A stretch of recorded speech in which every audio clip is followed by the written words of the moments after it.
Gohan becoming a Super Saiyan 2. It's one of the most iconic scenes in the entire franchise, and yet it's a scene that some people still don't completely understand. Namely, the trigger for Gohan's Super Saiyan 2 transformation being Android 16's death. People get confused over this. Why would Android 16's death be the trigger? Gohan never had a significant relationship with him. He barely even knew who he was. So why would his death be so important? Why would Gohan care so much in the grand scheme of things? Sometimes I feel like people misunderstand the scene. So in this video, I'm going to explain why Android 16's death was the thing that made Gohan go Super Saiyan 2. Keep in mind this is my personal reading of the scene, and there isn't any sort of official confirmation one way or the other, but this is at least what I believe. If you don't agree, just say it's my headcanon, and I never claim to know the truth. Let's get started. I think this misconception started for two reasons. The first reason was because people were comparing it to the other dramatic transformation in the series, that is, Goku going Super Saiyan for the first time. In that instance, Goku transforms because Frieza killed Krillin, a character who Goku cared about immensely and had a previous history of becoming enraged after their death. Since Goku going Super Saiyan and Gohan going Super Saiyan 2 are very similar in terms of their narrative purpose, people assume the transformations happened in the same way. That is, someone they love die, they get enraged, and then they transform. The second reason for this misconception is the English dub. 16. You love life. You gave everything up to save it. And you were just an android.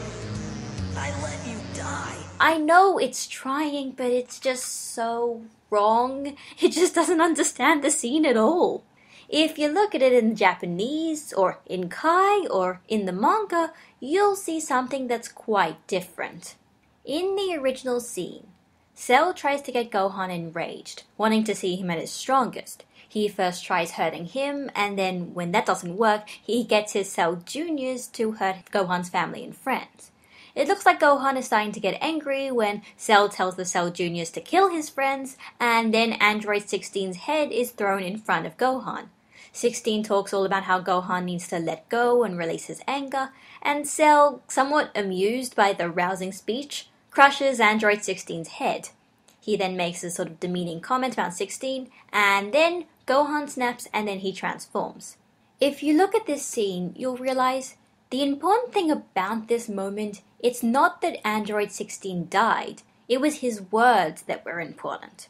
After all, if it was really just his death that triggered the transformation, then Gohan would have gone Super Saiyan 2 earlier, when Cell blew Android 16 into bits after his bungled suicide attempt. 16 was pretty much already dead when his head started talking. That wasn't the important part. And to answer the question, did Android 16 and Gohan have a significant relationship? The answer is no, they did not. Unless they had seen each other at maybe Capsule Corp in the 10-day Way to the Cell games, Gohan and Android 16 canonically had never met each other until that day. So if you put all that together, you have to realize Android 16's death itself wasn't the significant part. It was his words that were important. It was his words that were the things that caused Gohan to snap in the first place. And his words roughly go like this. Son Gohan, it's not a crime to fight for good. There are those who won't listen to words. Feel your anger, set your passions free. I know how you feel, but you don't have to hold back anymore. And then as Cell walks up to him, 16 says to protect the nature and animals that I loved. And that's it. So why are these words so important? I think through it, we find a lot about Gohan's character and what was stopping him from going Super Saiyan 2 from the start. It wasn't just that he wasn't angry enough, it was because, as 16 said, as 16 tells us, Gohan was perhaps subconsciously holding back. He wasn't getting angry enough to unleash his powers because maybe he didn't want to. Why? Well, the answer to that lies a bit earlier in the story. When Cell and Gohan start fighting, Gohan asks Cell to end the fight, saying that it's pointless. He says he doesn't like to fight like his father does, and he doesn't want to kill anyone, not even Cell, because that's just the kind of character Gohan is. So if Gohan doesn't want to kill Cell, then of course he'd be holding back. Of course he wouldn't want to use his full power, knowing it might be enough to destroy him. Even while Cell was doing his best to try and kill him, Gohan couldn't bring himself to use his full power, something which he's never been able to trigger on command until this point. Perhaps Gohan thought that he could stop Cell without having to fight. It sounds somewhat naive of him, but I guess it's somewhat justified in that he's still a child at this point. Of course he'd want to believe that he could resolve this peacefully and Cell would understand.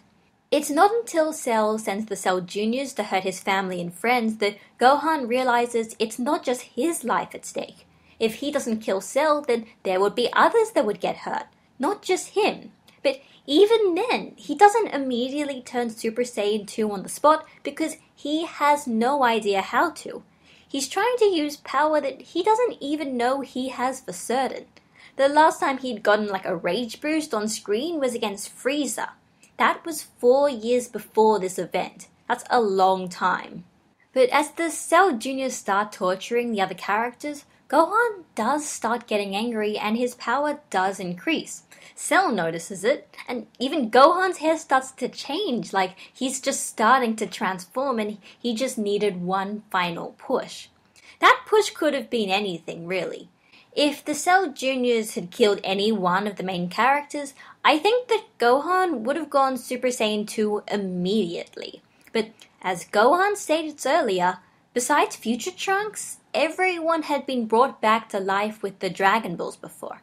If they died, they would be dead for good. And judging by the manga, a few more seconds and the Cell Juniors would have killed one of them for sure. Cell was just telling them to finish them off just as 16's head was thrown in front of them. So essentially, 16's words and death were kind of an unintentional heroic sacrifice. 16 sacrificed himself to make Gohan transform and save everyone else from the Cell Juniors. I doubt 16 was thinking that when he asked Mr. Satan to bring his head to the battle. I think it was more that 16 sensed a bit of a kindred spirit with Gohan, in that they were both incredibly powerful but also somewhat unwilling to fight, and then he realized, well, I'm pretty much destroyed as it is, so I might as well use my last moments to try and help him the only way I can, through his words. Really, it's one of the few times in this series where talking to someone is an important plot point that does help save the day. Perhaps that's part of why I loved the moment so much. It's a bit more subtle than just, someone I loved died, so now I'm angry. It's not just, 16, you loved life, and I let you die. Okay, I'll stop. But seriously, the dub did not understand at all. But that's my interpretation as to why 16's death caused Gohan to go Super Saiyan 2. It would have happened eventually, but the death and his words were the final push that Gohan needed. He had someone to explain to him that it's okay to use your full power, that sometimes you have to stand up and fight. And even then, it's okay to use your power to fight for what is right. So this is my first ever sort of scene analysis video. If you guys enjoyed this video and want to see more like it, just leave a comment in the video.